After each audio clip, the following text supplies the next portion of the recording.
Hello, hello, everyone. Let's start with the wave.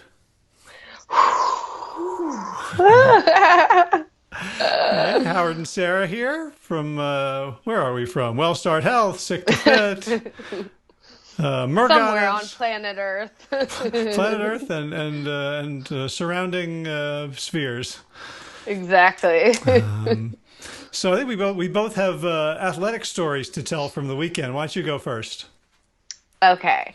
So, I did my first world para meet, and so that is basically the first step into going towards the Paralympics now. So the first thing is to get nationally classified. And so what they do is they basically like it's like almost like a big protractor. Like I felt like I was like being like almost like I was a robot. Like they're like, which way can you move? Can you move this way? Can you move that way? And like and all these things. So then they like put together all these like mathematics and points and all these things, and they determined what class I was in by watching me swim and doing all that. So basically they came out that I'm an S10 in the butterfly backstroke and freestyle, and I'm an S9 in the breaststroke. What does So that mean? S10, S9. What's the so classification system?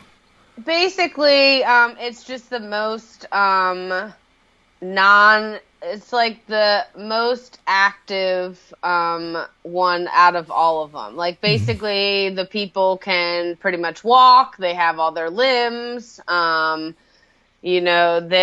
it's not there's not that much going on, but they do have some limitations because they would like check and and see the degree. And so basically like by them adding all these things up, it would tally up Uh huh. what you were. So like maybe not having a below the knee like added a bunch of points, right? Or, having these different things. So, So were basically there one people there who were five and below? well, yeah, yeah. I mean, there were people that were completely blind. There were people that had like a 10-year-old had a missing right arm and a missing left, I mean a right leg. So both sides, like she literally had no limbs on one side, and she was doing all the strokes. Like it was fascinating to like watch these people that like would push off with their knees. Like today in practice I tried to push off with my knees. That takes like some serious strength. Like I was like, oh my gosh, like wow. Like I mean literally, like when I'm looking at these people, like 7 hip surgeries like seems like pretty like minute. Like I'm pretty normal compared to like some of these other people that were, having these things. So before we get to your experience and your races and your results, I'm curious, what was it like for you to kind of throw yourself in like wholeheartedly with this group, seeing that for the past couple of years you've been training for the Olympics and, seeing yourself sort of in the same podium, as Michael Phelps and, all the other swimmers whom I can't name because Yeah. Mark Spitz, Yeah.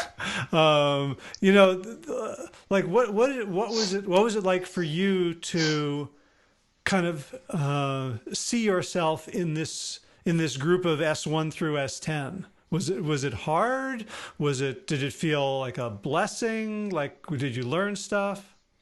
Well, I would say like it really felt like a blessing. Like honestly, I felt like home. Like the vibration of the people. Like I mean, it was a totally different like feeling. Like these people like really loved what they were doing. You could tell that they had like done all these things to get to where they were. And it just felt like everyone had a story. Like there was one girl that like when she was little, her parents like lived in Vietnam and they couldn't have any more children, and so they wanted to bomb everyone, and literally they tried to bomb her, and she flew and her legs were completely gone, and so she was adopted, and like then she found the water, and it was just like so fascinating to like hear people's stories or even like just like swim with them. And like, I mean, like a part of my swimming, like I wanted to like watch them swim versus me, because I was just so like fascinated about how like these people, how they use their bodies to get from one end to the other. You know, it wasn't like you know, somebody that's never had anything, or even for like my thing felt like really like, oh, 7 hip surgeries, this is nothing. Like, I mean, because the people even said, like, we can tell you've done some work because I wasn't as impaired as maybe, you know, they would have thought, or, you know, like, I mean, it was pretty, like, fascinating even for them. Like, they were trying to find more things. They were like, okay, like, you're pretty normal, you know, but there, we do see, like, some things in your right leg and, you know, and that kind of thing. And even, like, the people, like, the kid, there was, like, a 9-year-old kid, and he was like, so, are you a coach? Are you a parent? Like, and I'm like, no, I'm a swimmer. And he's like, so what's wrong with you? Like, do you have like vision or, you know? And I was just like, well, I've had 7 hip surgeries. I'm like, well, I guess I carry myself pretty well, you know, because it's not what these people are used to, you know, like for them, I was the normal person. And like in these other races, I was not the normal person. So it's like, now it's like like, I didn't feel like I didn't fit in, but like there were moments when it was just like, would this have been easier if I didn't have a leg, or, you know, like if I didn't have the surgeries, you Well, know, but then it's so interesting though, from my perspective, because there have been so many times in my life where I have felt uncomfortable about people who are disabled or differently abled than me, just because I looked at them and I thought, oh my God, if that was me, that would be so terrible. You know, like just projecting all sorts of stuff and being, I think, you know, inadvertently rude or standoffish, or kind of, you know, not staring. And, you know, I got my first taste of this when a couple of years ago, my son was working in a commercial kitchen, and he spilled oil all over his leg and got some second and third degree burns, and, you know, had a long recovery process. And part of that was invited to burn camp, a bunch of teenagers. And, you know, he had like, you know, I don't want to minimize his experience, the pain he went through and all that. But compared to people who'd like been burned on their whole faces, or third degree burns all over their bodies and needed skin grafts, like he was normal, sort of like you. And yet to, you know, to be in this community, it really was like a gift for him to see people being normal to each other. yeah, I You know, mean, it like, was just, I mean, I just like was so grateful that these kids have this avenue. Like, I mean, and I was like thinking about myself, like, you know, maybe 16 years or so, would I have went down the path of drugs and alcohol, you know, if I had this community of people that were treating me as if I was regular, you know? Like, and so these were like thoughts I was having. Like, I was just so grateful that these kids, like, they have people that are telling them that they can literally achieve anything that they want, like through this like Paralympic like committee. Like, it's just so like, I mean, amazing to witness it and to even be a part of it, and even to, you know, and it just feels way bigger than the Olympics, to be honest. Like, because these people, like what they're going through, like, not saying that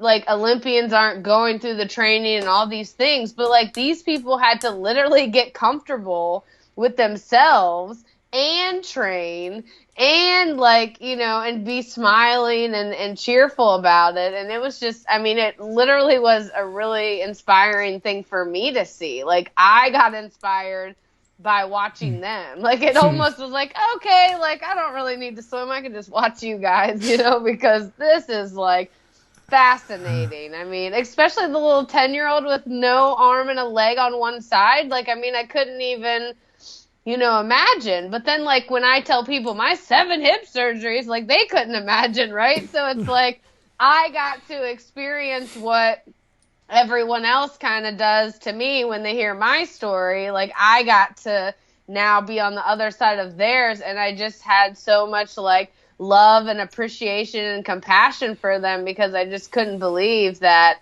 they were just so happy, like, you know, who they were and what they were doing. Like, it was just, I almost was like, okay, like, it seems cool to like have these prosthetic legs. Like, yeah, they got some cool like shoes and, you know, all these like fancy like things, you know, and like the kids will be walking around, and then like the little 10-year-old was like, yeah, I'm missing half my leg, and it was just like the norm, you know, of like missing part of your, and they had dogs, they had people that couldn't see, they had, I mean, it was just, I mean, a lot of people were missing limbs, I'll say that, because that's what most people, you know, but there were a lot of people that weren't too, and they were really fast, and it was just like, wow, like, what's wrong with you, you know?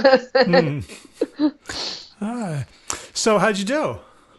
So I did really great. My coach was really impressed. Like, I did really well in events that we didn't actually plan to do well in, which was interesting, because I came there to like the 50 free, the 100 free, the 100 fly. I wanted to like smash my time. Well, I didn't smash my time.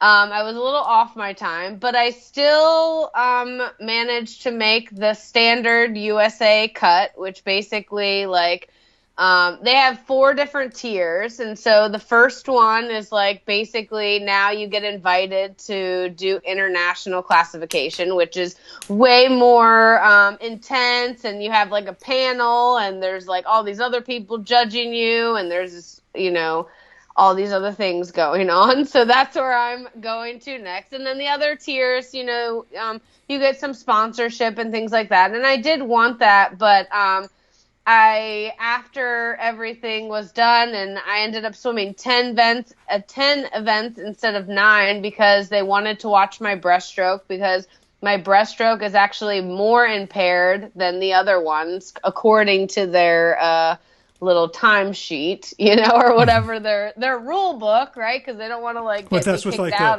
the froggy leg kick thing. Yes, the froggy leg kick. Yeah, so that one, they're like, do you want to be a breaststroker? Because you're really like, if we want to talk about impairment, you know, and I'm like, that's my worst stroke. Like, why would I want to do that one, you know? But I was like, but then you're whatever. like, well, did you know that the weakness in the breaststroke was due to a congenital impairment? Well, I mean, I figured that. Yeah, okay. I mean, I figured that, because that's why I always avoided that one, because I was like, oh, yeah, you have to use your hips, and it's just like this, you know, weird thing. But I said to because I got to meet the head coach of Team USA, and, you know, I said to her, I said, well, like, my dream has been to be on Team USA. And so if that means that I am supposed to do breaststroke, then I'll surrender and do breaststroke, you know, but I'm just like, whatever I'm supposed to do, that's what I'm doing. And so, you know, I was allowed to swim, and I am in a category, so that worked out nicely. And yeah, so I mean, I got 4 emerging standard cuts, and I was like, the 3 other events I was like 7 or below seconds, so I'm really close. So basically, this was a meet for them to just like see me, watch me swim. I felt like I was getting scouted, you know, because they like the head coach of Team USA is like everyone's like, oh, she's watching you, you know, and I can't see, so I don't know what's happening. Like, once I take my glasses off, I'm like, okay, I don't know, you know, what's going on, which can be good. But there were people that really don't know what's going on, because they're completely blind, and they hit them on the head with like, so they know when the wall is, and, you know, all these things. So that was really cool to see. But yeah, I mean, I really learned a lot. Like, I can't say that I was really disappointed or anything. Like, I did what my body was able to do in the moment. I mean, the water was cold. The temperature in Cortland, New York was really cold. My body really tightened up. There were some things that happened with my hips. Luckily, Laura came. So then she, like, once she arrived, she gave me massages. And then my body, like, was able to move a little better. But, you know, I just had to adjust with what was going on. And and being grateful that I got to experience it, because otherwise, it might not have been a great experience. So what's next for you? So today started training. So I did like 8 400 IMs. I did a bunch of deadlifts. What are IMs? Basically all the strokes, fly back, breast free, 100, which is 4 lengths of the pool. So M is medley? Medley, yes. 400 individual medley. Okay. So I did like a main set of that, and I was just like, why am I doing that after I did like a crucial leg day? But I figured these people are very strong. Like, I was like, what it showed me was like, I need to step up my game. Like, if these people can literally like if I'm getting beat by someone that has one leg, okay, like even though they're not in my category, but the point is, like if they can move their body like that, it's like, what else, can I do? So basically I'm just going, I'm going to be training. The head coach is going to email me to know when I go for international classification, which is going to be in Indiana. I don't know exactly when. They haven't gotten the timeline yet. But so basically I'm just going to, once they know the timeline, I'll be traveling and going to these different meets and crushing it and seeing what else I can do. All right. Nice work. Yeah, so that was really fun. So you did Ultimate Frisbee. I did. We had a different kind of group impairment. These are all people over 50. But it's it's one of the cool things is like a lot of them are in really good shape. Like when I was a kid, 50 felt old. Like you saw 50-year-olds, they wore hats and they sat on park benches. Yeah. And like they they didn't compete and stuff. And here are guys, and the oldest guy on our team is 64. There was I think a 68-year-old on one of the teams. And we're all playing for joy, right? Because there's no glory here, there's no money, there's like no one's going to get into the newspaper. And one of the nice things is when people have been playing with and against each other for so long, like Ultimate Frisbee is known for having a spirit. Because it was invented in the late 60s, actually at the high school that I went to, Columbia High School, and it was a very hippie sport. So one of the rules was spirit of the game, which essentially, if you want to break it down, is if you're not having fun, you shouldn't be playing. like you don't yell at each other, you don't argue. If there's a foul, if you fouled someone, you call it on yourself. There's no referees. Players work everything out. And there have been times where that was challenging for people. You get competitive, and then I think there's been a push to move to the Olympics, and so and there's people at the very top who think like, let's have a professional league and we can make money and make this real. And I've always fought against making it real in that way. But these games, they were very hard fought. We brought down 2 teams from our area, and I'm on I don't want to say the less good team, but the more fun team, we'll call it. Not even, just the less committed team. Got it. Okay. We are shorter and slower, and we weren't going for the championship, but we watched our friends whom we play with in a semifinal game, and it was like 13-13, really hard fought. There was a call that many of us felt was a bad call. The other team then won. And then after, immediately afterwards, they all line up and they hug each other and they're laughing and drinking beers together. And what I love about Ultimate is I like the name, which just reminds you that there's something that the sport isn't the end. Like way too often we see in professional sports, like winning is the thing. Right? Or, these reality shows, like they always say, I came here to win. I didn't come here to make friends.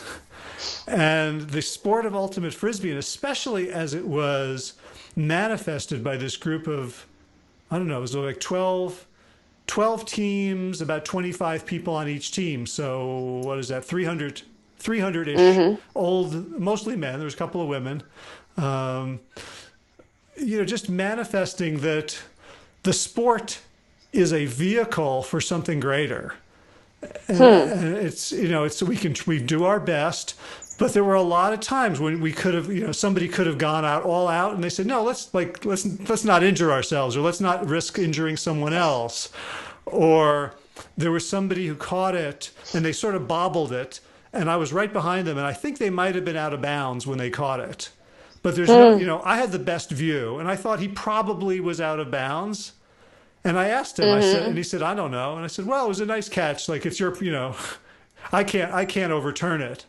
And so then he would say, he's like, oh, good spirit. Like the spirit of the game is more important than the score.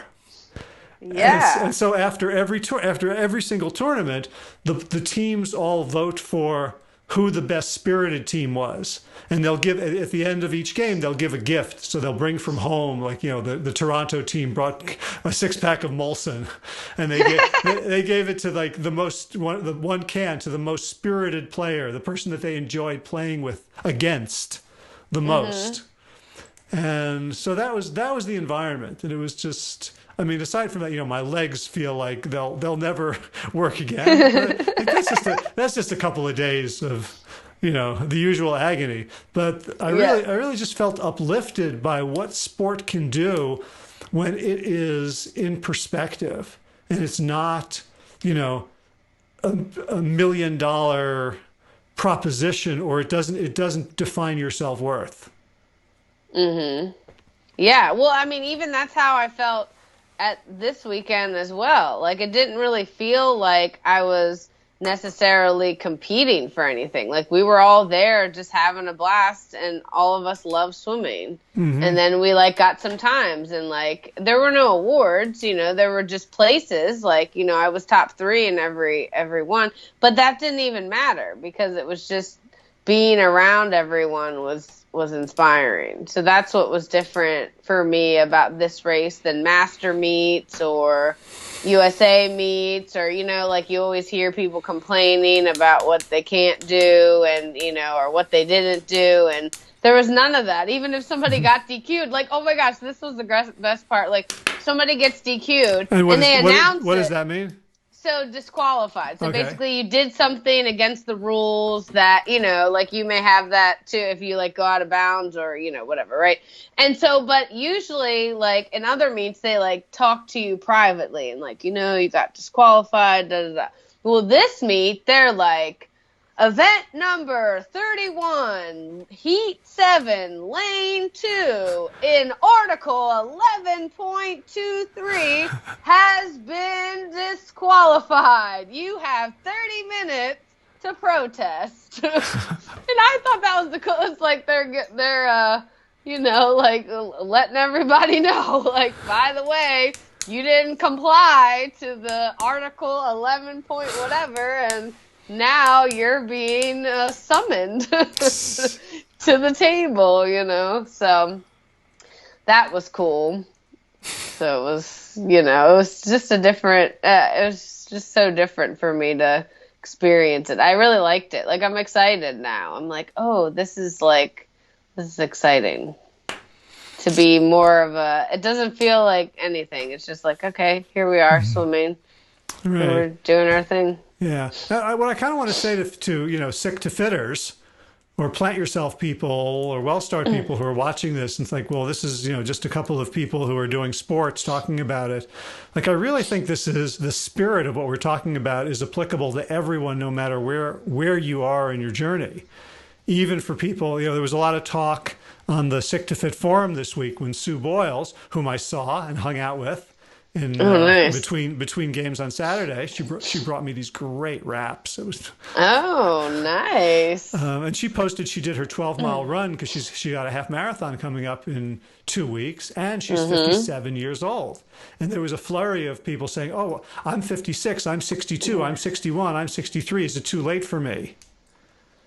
And when you look at people with missing limbs, or an entire cohort in their 50s and 60s, uh, like where it doesn't matter where you are. Like the point was never for us, for our B team to win nationals. Like none of, I mean, it was expensive, right? You got your flights, you got your hotel, you got your transportation, you got food, you got tournament entry fees, um, a lot of beer, and so it's a commitment. But none of us paid that thinking that we were going to win, Yeah. right? We weren't like, oh, they seeded us ninth, but we're going to win. We're like, we won game 3, and we're like, oh, we're in the quarterfinals. That means we beat seed, right? But it was about the experience of putting ourselves out there and seeing objectively what was going to happen. It wasn't, it was no longer just in our minds. Like, oh, are we good? Is it, how good are we? Am I fast? You're objectively getting feedback on where you are in your journey. And there was no bad feedback, right? Some of the teams got feedback that, whoa, we're really good. Well, we've been practicing together for 35 years, since we were 20. And other teams got, oh, well, you play casually and, you're not that fast or athletic, and here's where you are. But you leave smarter and you leave inspired by the spirit that gets created. And I want to encourage everyone. If you're on the couch, like all you got to do is start walking. Find a group to walk with. Go find a trail. Right? Like everything we're saying applies to everyone. Yeah, because I mean, even for me, like if I didn't even start of even thinking like I want to train for the Olympics, like I never would have gotten this experience of now going into something that I would have never imagined me doing, like I couldn't have made it up. Like I couldn't have said, well, I'm going to, because when people told me 4 years ago that I should do the Paralympics, I was like, I don't want to race against people without limbs. But who would have thought that by racing with people without limbs, I would be more inspired to train harder. Like just by being in that environment, I'm like, whoa, these people are like legit, like they're like, my coach is emailing me like, hey, these people are training 8 to 10 times in the pool, out of the pool, and how can we compare to this? Like, what are we going to do now that's going to get you to where they're training with or without limbs, like it doesn't even matter. So that's the point, is that like, if you don't even try, how will you know like where you're going to go in your journey that's going to allow you to, go above and beyond what you thought you couldn't do? Right on.